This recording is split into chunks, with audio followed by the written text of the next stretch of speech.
Saudara-saudari yang terkasih, dari pinggiran kota metropolitan São Paulo, Brasil, saya mengucapkan selamat malam untuk teman-teman semua, untuk saudara-saudari, Bapak Ibu, saudara-saudari di mana saja Anda berada, dan selamat bertemu untuk pertama kalinya.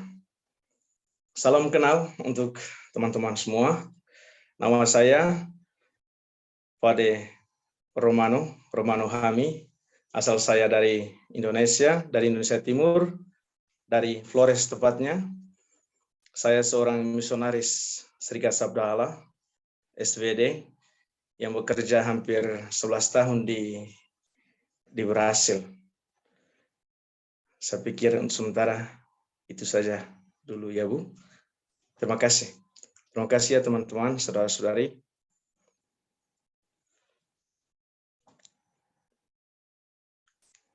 Halo. Lanjut Romo. Lanjut ya. Lanjut. Oke, baik teman-teman, saudara-saudari yang terkasih. Saya minta maaf ya, mungkin agak terlambat saya masuk. Saya pikir tadi pertemuannya itu di Google Meet. Minta maaf, dan ini pertama kali saya temani teman-teman. Sehingga kalau ada sesuatu yang tidak berkenan dengan ide dari grup, ya saya minta maaf. Baik, saudara-saudari yang terkasih, tema yang saya ambil untuk renungan kita pada malam ini, yaitu menjadi hamba atau pelayan yang rendah hati dan penuh sukacita.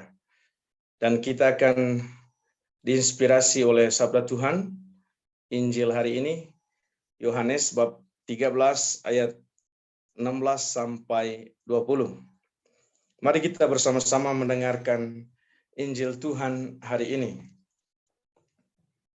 Tuhan bersamamu dan bersama rohmu. Inilah Injil Yesus Kristus menurut Yohanes. Dimuliakanlah Tuhan. Aku berkata kepadamu, sesungguhnya seorang hamba tidaklah lebih tinggi daripada tuannya, ataupun seorang utusan daripada dia yang mengutusnya. Jikalau kamu tahu semua ini, maka berbahagialah kamu jika kamu melakukannya. Bukan tentang kamu semua aku berkata, aku tahu siapa yang telah kupilih, tetapi haruslah genap nas ini. Orang yang makan rotiku telah mengangkat tumitnya terhadap aku. Aku mengatakannya kepadamu sekarang juga, sebelum hal itu terjadi, supaya jika hal itu terjadi, kamu percaya bahwa akulah dia.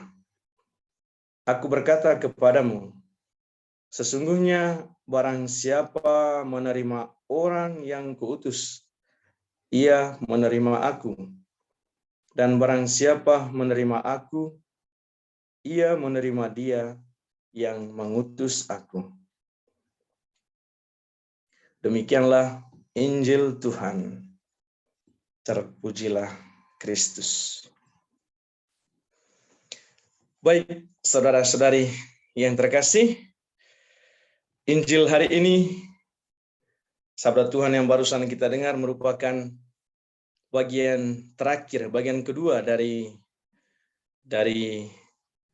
kisah Yesus membasuh kaki para muridnya. Agar kita bisa memahami secara lengkap, secara utuh, bagian kedua dari kisah pembasuhan kaki murid-muridnya oleh Yesus, saya mengajak teman-teman sekalian untuk kita melihat kembali Injil ini secara utuh, Yohanes bab 13 ayat 1 sampai 20. Ibu sudah itu menampilkan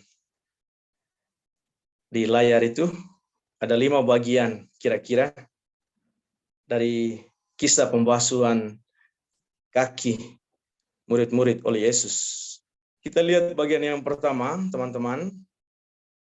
Itu Yohanes 13 ayat 1 sampai 15 yang mengisahkan tentang Yesus membasuh kaki murid-muridnya. Itu di layar itu ada apa ya? Ada tulis tuh. Kasih Yesus dalam bentuk tindakan nyata, perbuatan. Lalu bagian yang kedua dari Injil hari ini, yaitu Yesus mengutus murid-muridnya untuk menjadi hamba, untuk menjadi pelayan kasih bagi dunia. Dan bagian yang ketiga, dijelaskan tentang buah-buah pelayanan kasih yang bisa didapat oleh para murid, orang yang diutus. Itu ayat 17. Dan bagian yang keempat, itu Injil ini menceritakan tentang tantangan dalam tugas perutusan. Tantangan yang dihadapi murid-murid dalam tugas pelayanan. Itu tantangan yang paling nampak, paling nyata itu adalah pengkhianatan. Dan bagian terakhir itu, Injil ini menceritakan tentang menjadi hamba yang baik, hamba yang baik. Dan yang terakhir nanti kita akan melihat itu bagaimana undangan Injil ini untuk kita sebagai gereja, untuk tugas pelayanan kita sebagai anggota gereja. Baik teman-teman, saya mengajak teman-teman untuk melihat bagian yang pertama dari Injil ini, yaitu Yohanes bab 13 ayat 1 sampai 16. Baik teman-teman, dalam bagian ini kita melihat Yesus membasuh kaki para muridnya. Kasih dan sukacita Yesus ditunjukkan dalam perbuatan, dalam tindakan nyata. Tindakan Yesus membasuh kaki para murid menunjukkan kasih Yesus yang dalam, tak terbatas kepada murid-muridnya. Kasih itu ditunjukkan bukan saja dengan kata-kata, tapi dengan perbuatan. Membasuh kaki. Tidak gampang, tidak semua orang bisa membasuh kaki orang lain. Yesus adalah guru dan Tuhan mereka. Itu berarti bahwa dia berada pada tingkat yang lebih tinggi daripada murid-muridnya. Namun dia mengambil posisi seorang hamba, seorang pelayan, yang melayani dengan penuh sukacita, yang melayani dengan gembira, tanpa menggerutu, tanpa mengeluh. Tindakan itu menjadi simbol betapa dia mengasihi orang-orang yang dia layani, para muridnya. Dan Yesus memerintahkan murid-muridnya untuk membasuhi kaki satu sama lain, untuk melayani satu sama lain dalam kasih dan sukacita, sesuai dengan teladan yang dia berikan. Kira-kira itu bagian pertama dari Injil ini, bab 13 ayat 1 sampai 15. Yesus membasuh kaki para muridnya dengan sukacita, dengan gembira, sebagai simbol kasihnya yang tak terbatas kepada orang-orang yang dicintainya, para muridnya, dan terutama juga gerejanya, kita-kita semua. Dan kita lihat bagian yang kedua dari Injil hari ini ya, teman-teman, saudara-saudari, Bapak Ibu yang terkasih, yaitu bab 13 ayat 12 sampai 16. Bagian ini menceritakan tentang perutusan Yesus. Yesus mengutus murid-muridnya untuk menjadi pelayan, untuk menjadi hamba kasih bagi dunia. Di sini, saudara-saudari yang terkasih, murid-murid yang telah dibasuhi kakinya oleh sang guru akan segera dikirim sebagai utusan Kristus untuk melanjutkan karya pewartaan kabar gembira kepada dunia. Mereka akan menjadi pemimpin di banyak tempat di mana mereka diutus. Kita bisa lihat contoh misalnya Rasul Yakobus, Yohanes dan Petrus diutus untuk menjadi pemimpin gereja Kristen di Yerusalem. Yesus mengajarkan kepada mereka bahwa mereka akan segera menjadi pemimpin.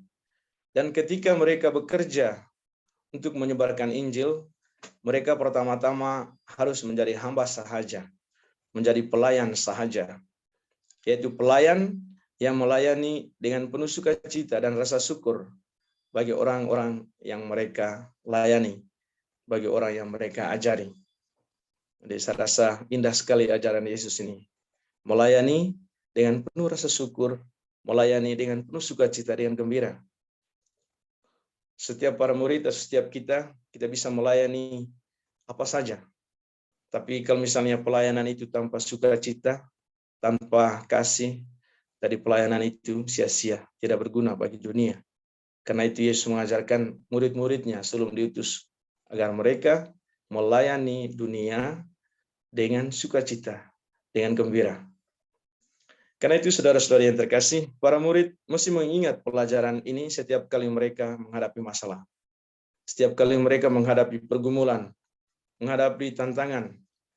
Dan bisa jadi juga dalam momen-momen kegembiraan yang dirasakan oleh murid-murid bersama dengan orang-orang yang mereka layani. Mereka harus ingat pesan Yesus ini. Melayani dengan kasih. Melayani dengan sukacita. Menjadi pelayan, menjadi hamba sahaja yang melayani dengan sukacita dan gembira. Setelah Yesus membasuh kaki para muridnya, ia berkata kepada mereka begini, "Mengertikah kamu apa yang aku telah perbuat kepadamu? Jadi jikalau aku membasuh kakimu, aku yang adalah Tuhan dan gurumu membasuh kakimu, maka kamu pun wajib saling membasuh kakimu. Sebab aku telah memberikan teladan kepada kamu, supaya kamu juga berbuat sama seperti yang telah kuperbuat kepadamu." Ini pesan Yesus supaya mereka menjadi hamba sahaja yang melayani dengan gembira dan penuh kasih bagi dunia. Dan setiap saat mereka harus ingat bahwa mereka dipanggil untuk melayani. Bukan sekedar melayani, tetapi melayani dengan cinta dan penuh sukacita. Jika mereka menolak untuk melayani orang lain, menolak untuk merendahkan diri, dan tidak peduli seberapa tinggi posisi mereka, itu berarti bahwa mereka telah menempatkan diri mereka di atas Yesus. Berarti mereka adalah orang-orang sombong. Dan kesombongan seperti itu bukanlah apa yang Yesus ajarkan. Jika seorang utusan tidak melayani dengan sukacita dan penuh rasa syukur, maka ia tidak layak menjadi orang besar. Ia tidak layak menjadi orang hebat. Ia tidak layak menjadi saluran berkat bagi dunia, bagi orang lain.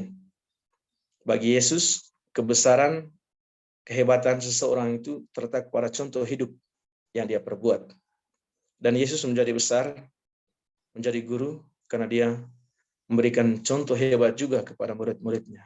Membasuh kaki para muridnya dengan sukacita dan penuh rasa syukur. Maka itulah maksud kata Yesus yang begini dalam Injil tadi itu. Aku berkata kepadamu, sabar ya, sesungguhnya seorang hamba tidaklah lebih tinggi daripada tuannya, ataupun seorang utusan daripada dia yang mengutusnya. Jadi kita akan menjadi besar, akan bisa menjadi seperti guru, itu kalau kita bisa menjadi seorang hamba sahaja yang melayani dengan kasih, yang melayani dengan sukacita bagi dunia. Kalau kita tidak memiliki semangat pelayanan dengan sukacita untuk dunia, maka jangan pernah berharap bahwa kita akan menjadi orang besar, menjadi pemimpin yang besar, apalagi menjadi sama seperti sang guru, yaitu Yesus. Karena itu saudara-saudari yang terkasih, bayangkan betapa sulitnya kehidupan dan pertumbuhan gereja perdana jika murid-murid Yesus terus bersaing untuk merebut tempat pertama dan menjadi yang terbesar di antara mereka. Kita bersyukur bahwa para murid menyimpan pelajaran Yesus saat pembasuhan kaki dalam hati mereka. Saya rasa itu yang paling penting, bahwa para murid mereka menyimpan dalam hati pesan perpisahan Yesus saat pembasuhan kaki. Dan saya pikir dan saya merasa yakin bahwa kita semua yang percaya kepada Yesus, yang hidup pada zaman sekarang, yang adalah anggota gereja, adalah buah dari pelayanan penuh kasih dan sukacita tanpa kenal lelah dari para murid Kristus. Saya pikir kita sepakat ya, bahwa gereja dan kita semua, iman yang kita miliki sekarang adalah buah dari pelayanan kasih, penuh sukacita dan tanpa lelah dari para murid Yesus terdahulu. Saya pikir ini ajaran yang paling indah dari Yesus. Kita lihat bagian yang ketiga ya teman-teman, saudara-saudari, Bapak Ibu, para suster, teman-teman pastor. Bagian yang ketiga dari Injil hari ini, yaitu Yohanes bab 13 ayat 17. Bagian ketiga dari Injil ini menceritakan tentang buah-buah dari pelayanan penuh kasih. Buah-buah dari pelayanan dan penuh sukacita. Kita bisa lihat bahwa buah yang kita terima dari pelayanan kasih, dari pelayanan yang kita berikan dengan sukacita itu adalah bahwa kita diberkati Tuhan. Buah dari pelayanan mereka dengan penuh kasih dan sukacita adalah bahwa pertama-tama murid-murid itu menjadi orang-orang yang terberkati. Itu Yesus janjikan bahwa apabila mereka melaksanakan tugas pelayanan mereka dengan gembira, dengan sukacita, maka mereka akan menjadi orang-orang yang terberkati. Orang-orang yang terberkati yaitu orang-orang yang bahagia, orang-orang gembira. Banyak hal, banyak janji-janji Tuhan itu akan digenapi pada waktunya. Dan yang terakhir bahwa akan menjadi orang besar. Ini janji Yesus kepada murid-muridnya sebelum dia berpisah dengan murid-muridnya pada saat pembasuhan kaki. Bahwa Yesus menjelaskan kepada mereka bahwa jangan takut, bahwa pelayanan kamu itu akan membawa buah yang membawa berkat bagi dunia, bagi kamu sendiri. Itu kamu akan memperoleh kegembiraan. Karena itu Yesus berkata dalam Injil hari ini bahwa jikalau kamu tahu semua ini, maka berbahagialah kamu jika kamu melakukannya. Dengan ini menjadi jelas bahwa menjadi besar, menjadi orang besar, menjadi orang besar itu bahwa sukacita datang bukan saja karena kita mengetahui banyak hal, tetapi karena kita melakukan dengan penuh sukacita dalam tindakan apa yang kita ketahui. Kasih karunia Allah menemukan kesempurnaannya dalam pelayanan yang kita berikan kepada orang lain. Kita akan menemukan berkat terbesar dari Allah sebab kita mematuhi pesan Kristus, melayani orang lain dengan penuh sukacita. Kira-kira itu berkat yang Yesus janjikan kepada murid-muridnya apabila mereka melakukan tugas pelayanan dengan sukacita, dengan gembira, dengan penuh kasih. Bahwa mereka akan menerima berkat berlimpah dari surga. Dan yang keempat, saudara-saudari yang terkasih, kita lihat itu tantangan dalam tugas pelayanan sebagai seorang hamba.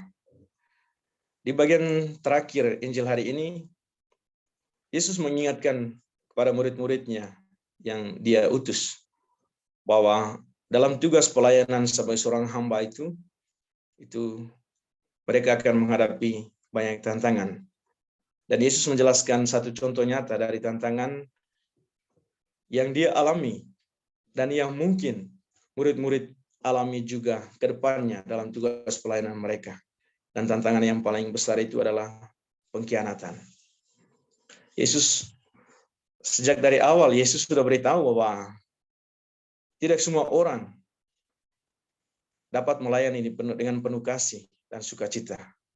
Dan tidak semua orang bisa mau mendengarkan tugas, mau mendengarkan pewartaan kita. Tidak semua orang menghormati pewartaan kita. Dan tidak semua orang mengikuti apa yang kita katakan. Karena itu Yesus katakan bahwa salah satu tantangan yang paling besar dalam tugas pelayanan itu adalah pengkhianatan. Saya jelaskan sedikit ya, bagaimana maksud pengkhianatan yang Yesus jelaskan kepada murid-muridnya. Pernyataan Yesus sebelumnya tentang melayani dan mengasihi satu sama lain tidak berlaku untuk semua muridnya. Karena pada kenyataannya salah satu murid Yesus yaitu Yudas itu akan mengkhianati Yesus. Namun bagi Yesus pengkhianat ini bukanlah peristiwa yang tidak terduga, tidak diketahui sebelumnya. Karena Yesus tahu bahwa sejak awal salah satu dari orang-orang yang dia pilih akan mengkhianatinya. Dan Yesus tahu persis siapa yang akan mengkhianati dia. Dan Yesus juga mengingatkan kepada murid-muridnya bahwa pengkhianatan itu bukan hal yang baru.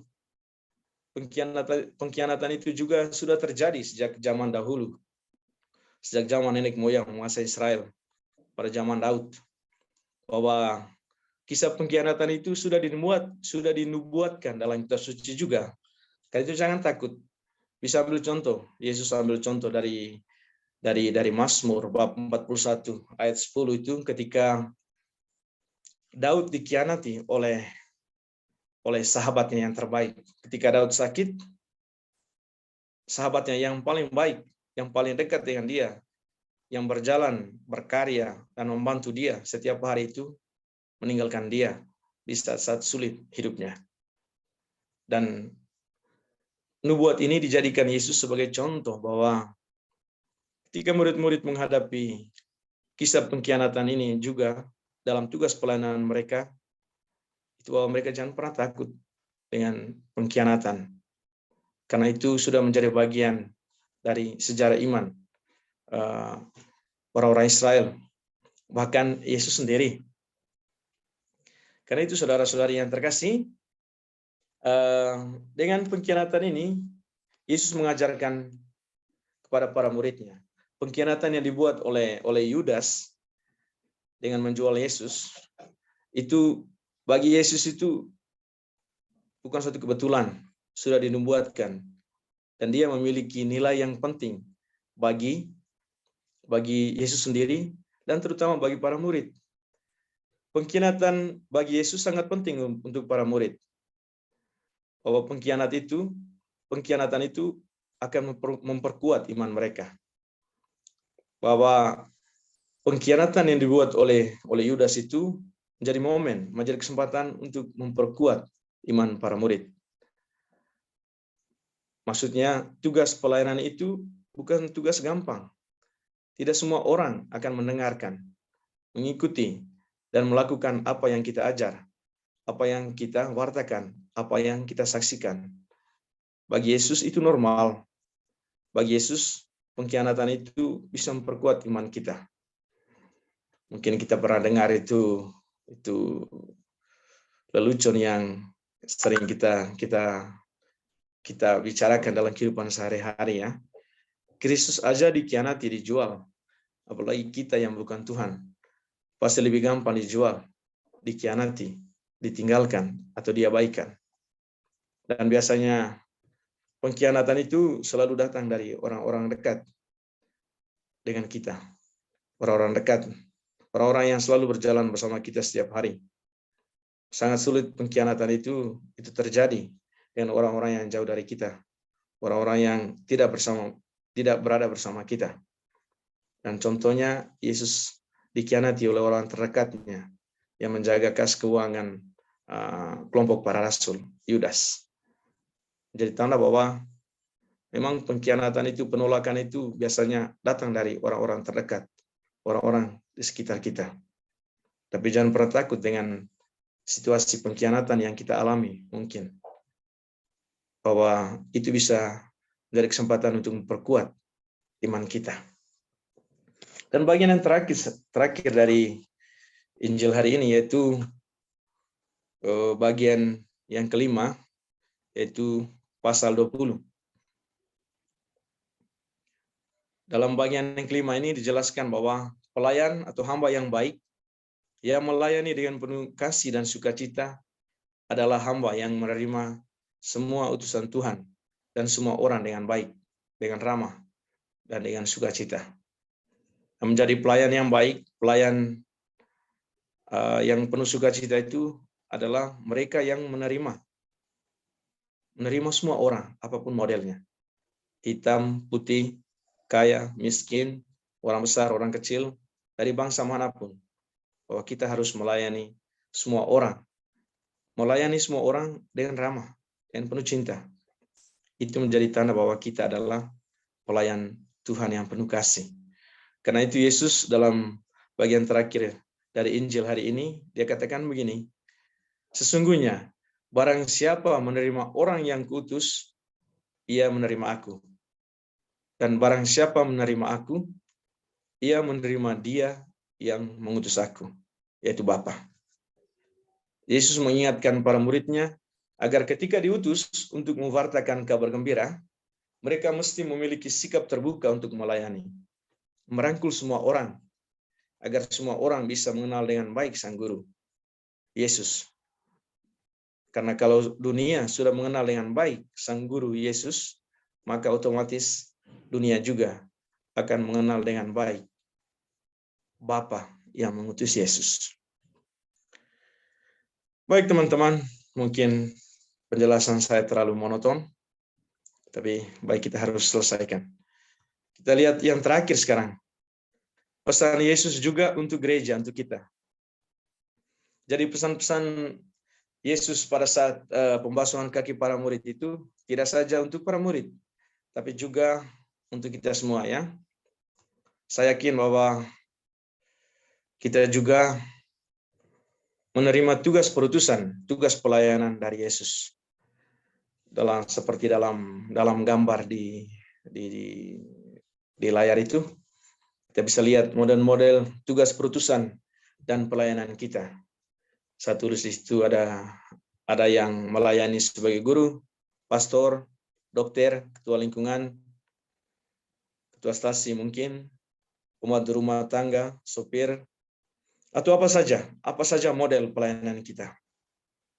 Yang paling utama dari tugas pelayanan itu adalah bahwa lakukan tugas pelayanan kita dengan sukacita, dengan penuh cinta, dengan penuh rasa syukur. Bersyukur bahwa Tuhan memberikan kita kepercayaan untuk melaksanakan satu tugas pelayanan. Lakukan tugas pelayanan itu dengan gembira, dengan sukacita. Seperti dalam kata kitab suci itu bahwa semua orang termasuk perampok, penjahat, dia memiliki rasa cinta.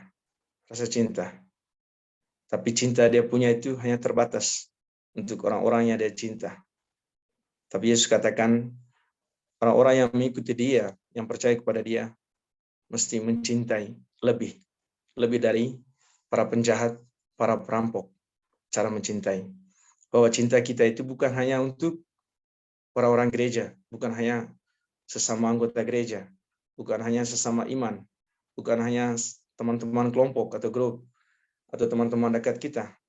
Tapi cinta kita itu adalah termasuk juga untuk para musuh kita, orang-orang yang membenci kita. Demikian pun tugas pelayanan. Terkadang tugas pelayanan kita itu tidak berjalan dengan baik, tidak menghasilkan buah. Bisa jadi karena kita laksanakan tugas pelayanan itu bukan dengan sukacita, dengan penuh gembira. Bisa jadi gereja menjadi kosong karena imamnya tidak melayani dengan sukacita. Bisa rayakan misa, bisa terima umat, tapi tidak terima dengan sukacita, dengan gembira. Makanya gereja kosong, umat tidak senang dengan pastor misalnya. Demikian tugas seorang guru. Hasil didikannya tidak membuahkan hasil. Bisa jadi dia tidak melaksanakan tugas pelayanannya sebagai seorang guru dengan sukacita. Ya paling-paling mengajar hari ini, bisa dapat gaji hari ini misalnya. Atau seorang pembantu rumah tangga misalnya, contoh minta maaf. Misalnya tidak mendapatkan apa yang semestinya dia dapat dari keringatnya, atau tidak dihargai. Saya pikir kalau misalnya seorang hamba, pembantu misalnya bisa mendapat perlakuan yang baik, bisa mendapat cinta yang lebih besar dari tuannya apabila dia melaksanakan tugasnya juga dengan penuh sukacita. dengan gembira, dengan penuh rasa syukur. Tuhan, ini pekerjaan saya mulia, dan saya merasa syukur dengan pekerjaan ini. Dan saya lakukan pekerjaan ini dengan gembira.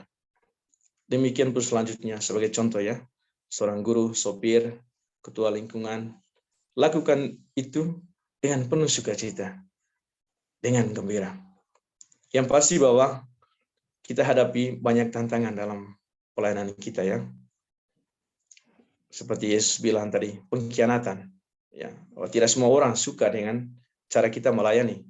Tidak semua orang senang, tidak semua orang terima pelayanan kita, pewartaan kita. Bisa jadi ya, apa yang saya wartakan sekarang, tidak semua teman-teman kan suka dengan saya, yang cara saya mewartakan. Tidak semua teman-teman yang mendengarkan saya sekarang ini senang dengan pewartaan saya. Nah, juga tantangan misalnya yang saya alami bisa jadi.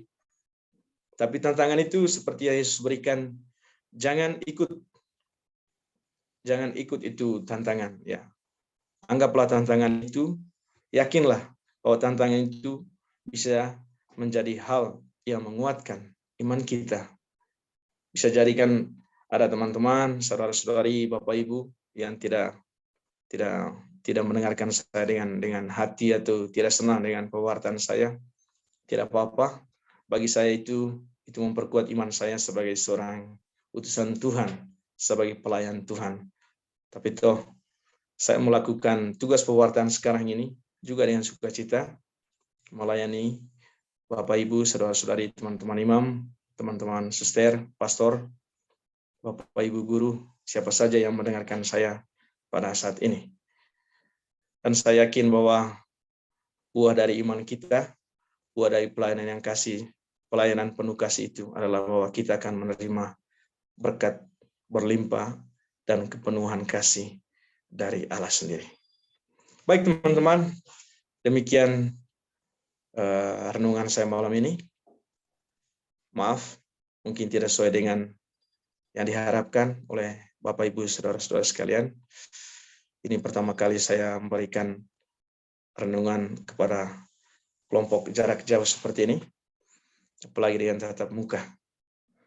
Maaf juga ya, saya punya bahasa Indonesia tidak terlalu bagus karena sudah lama di Brasil, sehingga lupa-lupa juga bahasa Indonesianya. Baik, terima kasih. Terima kasih Bapak Ibu, saudara-saudari, para imam, romo, suster. Terima kasih untuk kesempatan yang diberikan kepada saya. Berkat berlimpah untuk kalian semua.